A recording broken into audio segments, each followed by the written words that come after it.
Hola, mi nombre es Gabriela Salas Torres y pertenezco al programa de Ingeniería Ambiental, y dentro de la asignatura de Economía Ambiental el día de hoy voy a hablar acerca de un libro que he leído durante el semestre.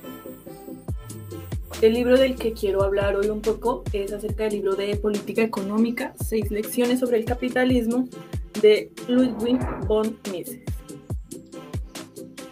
Bueno, este libro se divide en 6 capítulos. El primero pues nos habla sobre el capitalismo, el segundo el socialismo, el tercero sobre el intervencionismo, el cuarto sobre la inflación, el quinto sobre inversiones extranjeras y el sexto sobre unas políticas e ideas. Bueno, este libro lo escribió Alberto Venegas Lynch cuando von Mises fue a Buenos Aires a dar la conferencia de la que habla este libro. Mises fue uno de los economistas y filósofos sociales más notables del siglo XX. A lo largo de su vida, él integró una ciencia deductiva de la economía basada en que los seres humanos actúan intencionalmente para alcanzar objetivos deseados. Bueno, como primer capítulo tenemos el capitalismo. Bueno, aquí el autor nos hablaba acerca de un poquito de lo que era, de cómo nosotros nos confundimos al llamar, por ejemplo, a los líderes de las industrias reyes, pensando que nosotros los servimos a ellos, sabiendo que son ellos los que sirven a nosotros. Ellos satisfacen nuestros deseos, nuestras necesidades. Entonces, se trata más que todo de cómo el empresario sirve a su cliente de una forma mejor y más barata de lo que lo hace su competencia. Nos habla más o menos desde sus inicios, de cómo inició el capitalismo, y fue cuando en Europa la mayoría de la población se concentraba en la zona rural. Aquí llegó un punto en el que esa población empezó a crecer demasiado. Entonces había mucha gente que no podía trabajar, que en ese momento el trabajo era en el campo, en la tierra. Había ya un exceso de personal, por lo que muchos de ellos estaban desempleados, no tenían qué hacer. Así que un grupo de estas personas, a las que les decían pues personas marginadas, porque no tenían recursos económicos, no hacían parte de ese grupo, de esa economía en ese entonces ellos se unieron y formaron unos pequeños talleres donde empezaron a fabricar cosas, pero esas cosas que fabricaban era con el objeto de que todos pudieran acceder a ellos, tanto de la clase baja como de la clase alta. Y fue ahí donde nació el capitalismo, con esa invención. Ellos empezaron a producir en masa, que es como el fundamento de la industria capitalista, y con este inicio se empezaron a ver años después en las sociedades que se desarrollaron. La pobreza ya no era tanta como lo era en épocas anteriores. El nivel de vida se elevó y la población también se elevó. Lo bueno del capitalismo, y eso era algo que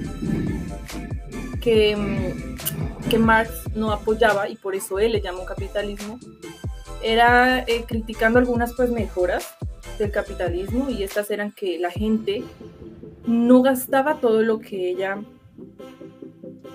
ganaba.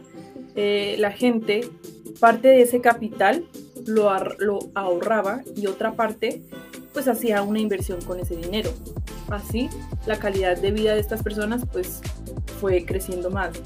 Una de las grandes diferencias del mundo de antes, del capitalismo y ahora, es que la distinción entre las clases altas y las clases bajas eran muy notorias en el tiempo de antes. Ahora ya no es así. Por ejemplo, antes la gente de la clase alta tenía zapatos, la de la clase baja no.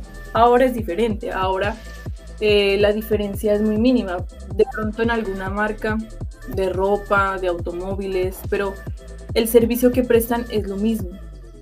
Antes la gente, cuando empezó lo de la industria, la gente iba a las fábricas no porque ellos querían. La pobreza era tanta que ellos en sus casas no tenían con qué comer. Si tenían cocina, no tenían con qué comer. Y si tenían con qué comer, no tenían una cocina, no tenían unos elementos, no tenían acceso a nada antes. La pobreza era demasiada. Y con el capitalismo lo que surgió es un crecimiento económico impresionante. La gente ahora puede llegar al lugar social donde él desea. Cosa que antes no era así. Antes, si tú nacías rico, morías rico, o si nacías pobre, pues morías pobre, pero ahora no. Ahora tú con el capitalismo creas algo y lo ofreces y ganas por lo que los demás consideren que tiene valor, es eso que tú estás ofreciendo. Entonces en el capitalismo uno sirve a los demás y pues se recompensa, ¿sí? Y esa cosa que tú creas tiene algún valor y eso es lo que tú recibes por lo que estás haciendo.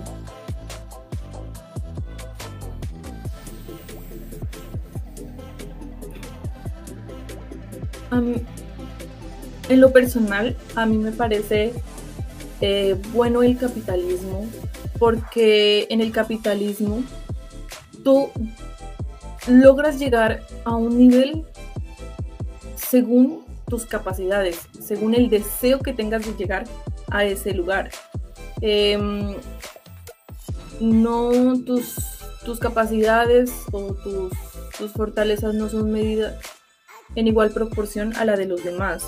Entonces, sí es una competencia un poco salvaje, podría decirlo yo, donde es un sálvese quien pueda y bueno, haga usted las cosas en grandes cantidades y trabaje para ganar dinero y dinero.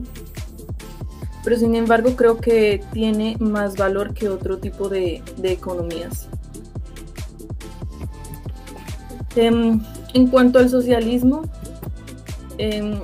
aquí en una economía donde todo se base en la división del trabajo y la cooperación, todo va a ser más eficiente, ¿ya? La idea del socialismo es que todos tengan las mismas condiciones, ¿sí? Sin importar el esfuerzo que tú hagas, ¿sí?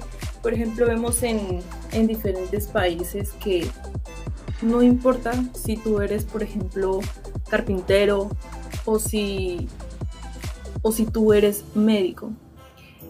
Aquí no se mide el esfuerzo que tú gastaste para llegar a ser médico, por ejemplo. No, aquí tanto el médico como el carpintero tienen el mismo valor y por lo tanto ambos los recursos se van a repartir de igual cantidad en ambos casos. Yo creería que esto es un poco injusto, ya que no podemos darle el mismo valor a algo que no ha costado tanto, como lo es en el otro caso. En el socialismo, los gobiernos son los que deciden absolutamente todo, tanto en lo social, en lo económico, y el gobierno no debería estar metido en todo. El gobierno sí controla lo que tú debes hacer, sí controla los precios del mercado, sí controla, bueno, absolutamente todo. La sociedad o esa nación no va a prosperar porque no le está dando libertad al mercado. El mercado libre funciona de manera adecuada cuando tú con tu libertad, consumidores, productores, le ponen precio a los mercados. Hay como un juego, una interacción entre estos dos y el mercado crece, el mercado funciona. Pero de lo contrario, no. Hasta ahora no ha habido un gobierno socialista que realmente prospere. los países socialistas realmente, o lo que se ha visto, es que para su nación hay atraso, no hay desarrollo, los niveles de seguridad, los niveles de educación, todo baja. Yo personalmente creo que, y se lo ha visto a lo largo de la historia, es que cuando el gobierno a uno, por ejemplo, le da subsidios, un ejemplo, le da subsidios, la gente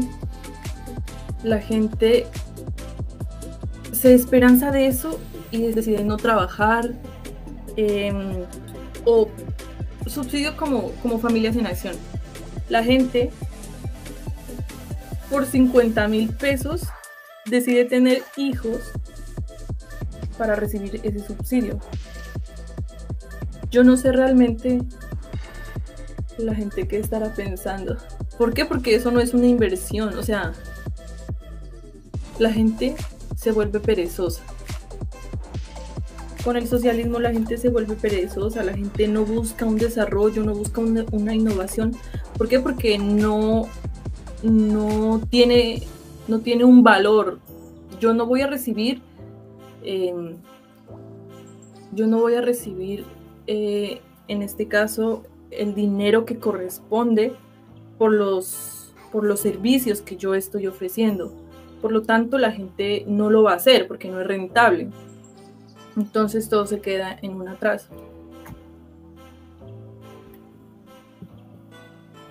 El intervencionismo. En este capítulo nos hablan de que el intervencionismo no es bueno. Realmente cuando el gobierno mete mucho la mano en el mercado, no prospera, no funciona de una manera adecuada. El gobierno diciéndole a los empresarios, a los dueños de las grandes empresas, cómo ellos deberían tomar sus decisiones según lo que él piensa y no como ellos las tomarían si seguirían la necesidad, lo que el cliente desea. Cuando una persona, una empresa, un individuo está en déficit y necesita que la empresa salga adelante, que su empresa prospere, no lo puede hacer sin capital, no puede. Es diferente con lo que pasa en el gobierno. El gobierno puede estar siempre en déficit, pero lo que hace es darle impuestos a los ciudadanos para cubrir ciertas necesidades dentro de la nación, ¿sí? O como inversión, necesita construir, necesita hacer alguna obra de infraestructura. Lo que hace es pedirle a la gente, ¿sí?, recaudar impuestos y pues poder realizar esa inversión. El gobierno no va a tener problema. Pongamos un ejemplo. Una de las formas que tiene el gobierno de intervenir en el mercado es controlando los precios. Entonces, por ejemplo, pongamos X mercado. Entonces, el gobierno lo que va a hacer es que va a colocar un precio máximo a un X mercado, ¿ok? A un X producto. Lo que va a pasar es que al hacer esto, el precio de ese producto va a bajar. Y al bajar este producto, la gente que no tenía acceso a pues ahora lo va a tener. Eso quiere decir que la demanda va a crecer, ¿ok? Sin embargo, hay unos productores que son los que estaban, valga la redundancia, produciendo este producto, lo producían al costo mayor. Pero ahora, producir esto les está saliendo mucho más caro, por lo que los productores se van a ir a pérdida. ¿Qué tienen que hacer ellos? Pues se van a trasladar a otro mercado, van a producir otro producto. ¿Qué fue lo que realmente pasó por la intervención de este gobierno? Pues que va a haber un incremento en la demanda y va a haber una escasez en los productos. ¿Por qué el intervencionismo no es bueno? Porque entre más el gobierno tome las decisiones por nosotros, por un mercado, pues entonces esto está llevando cada vez más al socialismo, donde el Estado va a tener el control absoluto de todas las cosas.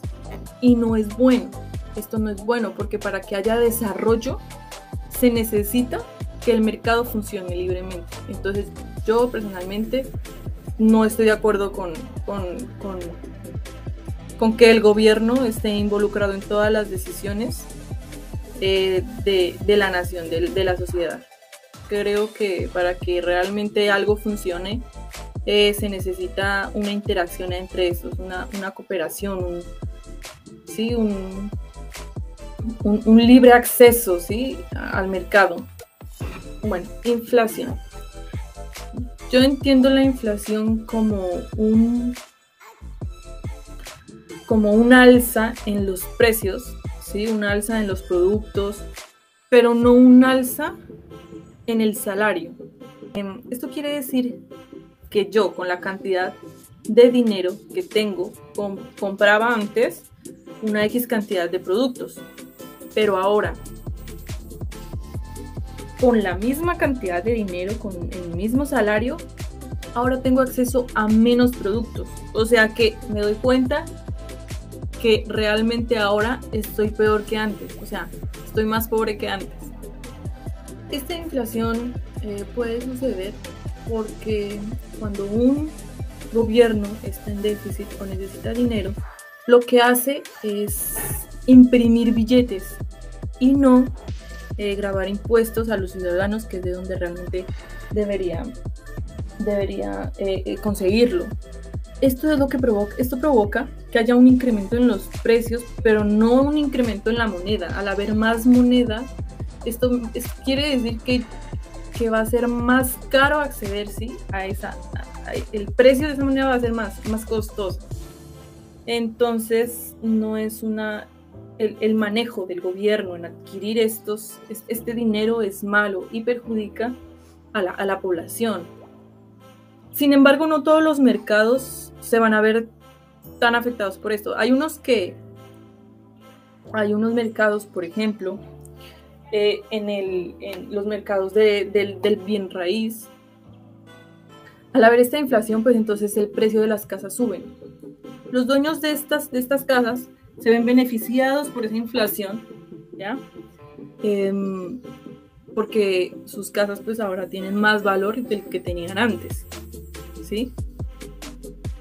Pero hay otros mercados, ¿sí?, que sí se van a ver afectados directamente. Por lo general, los que se ven afectados son los mercados a los que la gente necesita acceder. Por ejemplo, los de primera necesidad. Todos los mercados de la canasta familiar van a subir sus precios. Para combatir la inflación, algunas estrategias que ha tomado algunos gobiernos antiguamente era la devaluación de la moneda. Pero esto no fue realmente una buena idea. Al final terminaron destruyendo la moneda. Y de hecho, cuando hay inflación, la moneda pierde su valor. Entonces ya no es bueno el ahorro, ¿sí? Porque entonces, si yo ahorro de aquí a cierto tiempo, ahora la cantidad de dinero que yo tengo tiene cierto valor, pero dentro de tanto tiempo, dentro de unos meses, dentro de unos años, eso va a valer menos, ¿sí? O sea que yo estaría perdiendo, por lo que no es rentable, ¿sí?, ahorrar. Y tampoco es bueno invertir, porque, por ejemplo, en el caso del bien raíz, si yo invierto en una casa que antes me costaba, no sé, unos 200 millones, ahora me cuesta el doble, me cuesta 400 millones, tarde o temprano esa inflación, ¿sí?, va a caer. La inflación es temporal, por lo que una casa que me costó 300 millones al momento de que yo la quiera volver a vender, pues me va a costar 100 millones o 200 millones, porque voy a tener pérdidas también. La inflación es una política y esa política no es buena. Un motivo por el cual no es buena es porque al subirme los costos de ciertos productos que la gente necesita, pues entonces yo voy a querer más dinero, ¿sí? O sea, más salario. Sin embargo, eso no es tan real, o sea, ¿por qué? Porque entonces me están subiendo ese salario, sí, pero entonces voy a tener acceso a las mismas cosas que antes podía acceder, ¿sí? O sea, me voy a mantener como en un equilibrio, no hay un alza en ese salario real. ¿Y qué va a pasar? Pues que si aumenta ese salario en un gobierno que está en déficit, pues entonces va a haber más desempleo. ¿Por qué? Porque no van a poder estar en esa capacidad de aumentar el salario a todos los empleados. Y entonces se llega a lo que es a un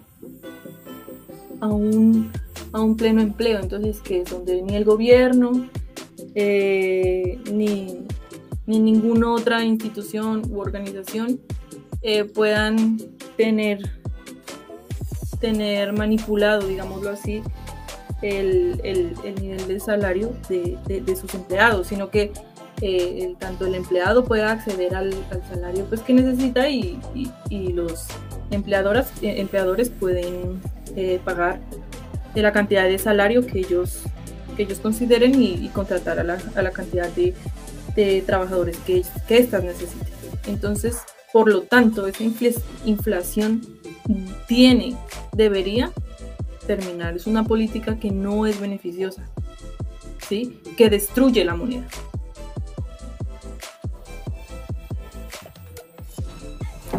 Otro tema del cual se habla en el libro son las inversiones extranjeras. Aquí la gente pensaba que tanto la nación en la que él habitaba debería prosperar, pero también otras naciones también se tienen que ver beneficiadas. La gente no le daba su dinero a grandes capitalistas, ¿sí? Sino que se lo daban a gobiernos como a modo de préstamo. Y era este gobierno el que invertía en su nación, en su país. ¿Qué generaba esto? Generaba desarrollo. Muchos de los grandes países europeos crecieron así, con inversiones de otros países, construyendo metros, construyendo canales, construyendo, infinidad de cosas. Sin embargo, antes no había el miedo de que esas inversiones fueran expropiadas. Porque nadie, o sea, ni siquiera se pensaba en eso, porque nadie invertiría cuando saben que en una cantidad de tiempo, cierto plazo, pues les iban a quitar esas inversiones, se las iban a expropiar. Entonces nadie lo iba a hacer. Sin embargo, y es por eso que la gente invertía mucho, que se hacían muchas inversiones extranjeras, que había desarrollo entre estos países. Sin embargo, hoy en día, no hay una ley, no hay seguridad de esas inversiones. Y es justamente por eso que que los países ya no invierten en otros. Por lo tanto, pues, y es por eso que ya no hay tanto desarrollo. No está ese principio fundamental en donde tanto mi nación como otras naciones se benefician de esas inversiones, ¿sí? Yo busco el bienestar de los demás y el mío, obviamente.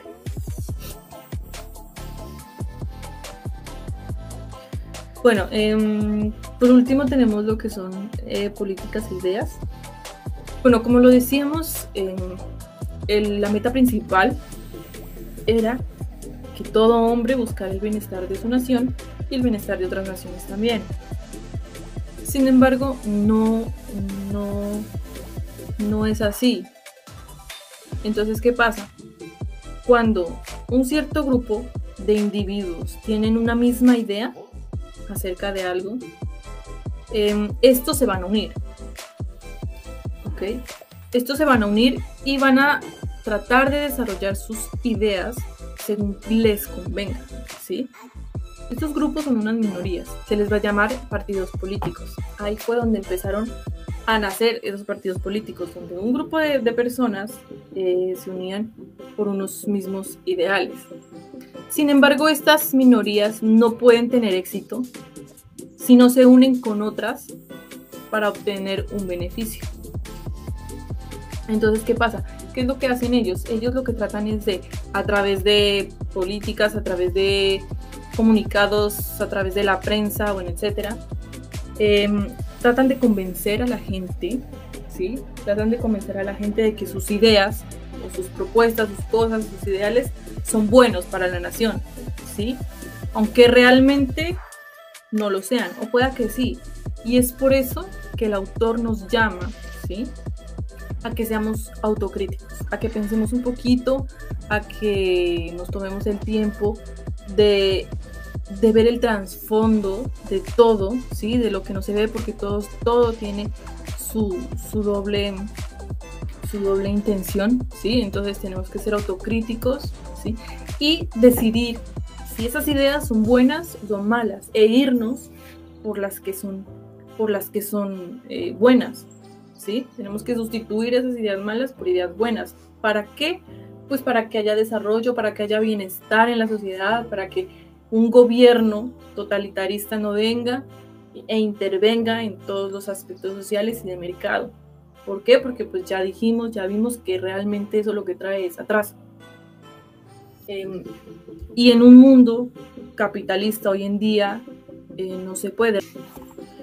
Entonces, ¿qué pasa? Tenemos que tratar de buscar siempre como esa libertad, esa autonomía, libertad económica, ¿sí?, un libre acceso, una libre información al mercado, donde consumidores, donde productores traten de mantener el mercado en equilibrio.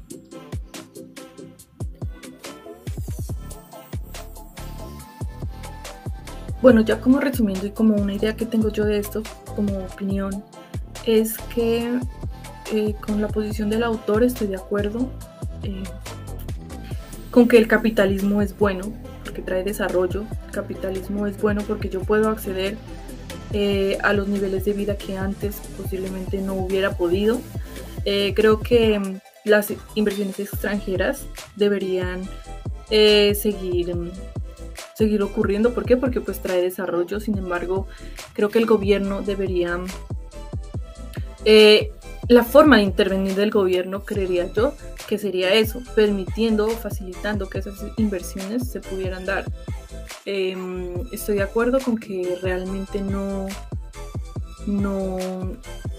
el gobierno no puede estar metido en todo. ¿Por qué? Porque esto me representa esto terminaría en un gobierno totalitarista donde él tenga el control de todo y lo que me genere es un atraso, ¿sí?, una pérdida en el valor de la moneda, en el valor de lo que yo hago, de los productos. Entonces los productos o los servicios ya no van a tener el mismo valor.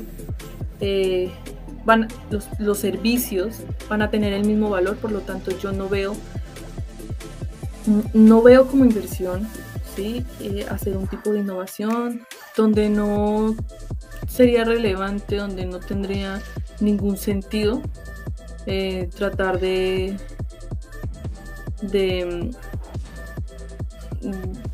ofrecer unos servicios que las otras personas necesiten. ¿Por qué? Porque como el gobierno todo les da a todos en la misma cantidad, pues entonces nadie va a necesitar más y tampoco se lo permiten. También creo que el proteccionismo que debería dar el gobierno es buscando, ¿sí?, un capital para el desarrollo de las empresas, ayudándole y fomentando, ¿sí?, el desarrollo, el movimiento de estas empresas. ¿Por qué? Porque es que para que una empresa pueda funcionar, lo que necesita es capital, no poniéndole tantas trabas al mercado que con normativas, que para poder traer algo, pues entonces tiene que pagar arancel, ¿sí? O sea, no con arancel, sino con capital, porque así es como funciona una empresa. El libro me pareció realmente interesante, ver la postura de alguien liberal, podríamos decirlo, y realmente estoy de acuerdo con muchas de las posiciones del autor. Bueno, eso ha sido todo. Muchas gracias por escuchar.